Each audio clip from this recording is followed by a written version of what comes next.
Sir Philip's Folly, a novel of Regency England, being the fourth volume of The Poor Relation by M.C. Beaton, writing as Marion Chesney, narrated by Davina Porter. Chapter 1. "Oh, I see," said the Earl, "but my own idea is that these things are as piffle before the wind." Daisy Ashford. The atmosphere in The Poor Relation in Bond Street was glacial. It was as if the owners meant to banish the vulgar air emanating from Mrs. Mary Budge by producing an aristocratic frost.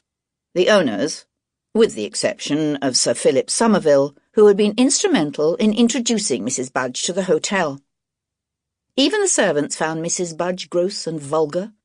She was fat, not cosy armfuls of fat, but solid, rather threatening fat, with two huge bosoms like stuffed cushions pushed up under her many chins.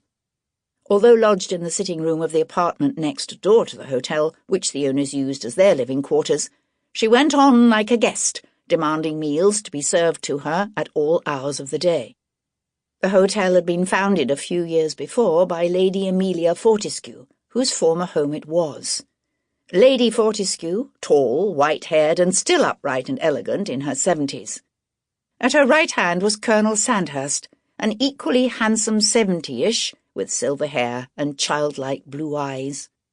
Also an owner was Miss Tonks, spinster, still slightly faded-looking, and inclined, now she was in her 40s, to mourn in private over the state of marriage that never was, but her sheep-like face carried a certain new-found air of authority. Her descent into trade had benefited her character. There had been 6 of them at the start. Now there were 4, and 4 who might have been happy had not Sir Philip fallen in love with the quite dreadful Mrs. Budge and brought her home to roost. The other 3, that is, Lady Fortescue, Colonel Sandhurst, and Miss Tonks, held a council of war one afternoon when Sir Philip was out driving with his lady-love.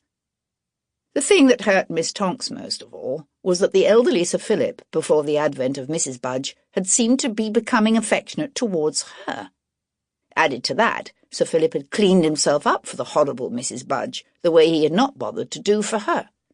The improved fortunes of the former poor relations who ran the hotel meant they had money to dress well, and Sir Philip, albeit still like an elderly tortoise, looked, well, almost a gentleman in a new swallow-tail coat of Weston's tailoring, and sporting a nut-brown wig which actually looked real.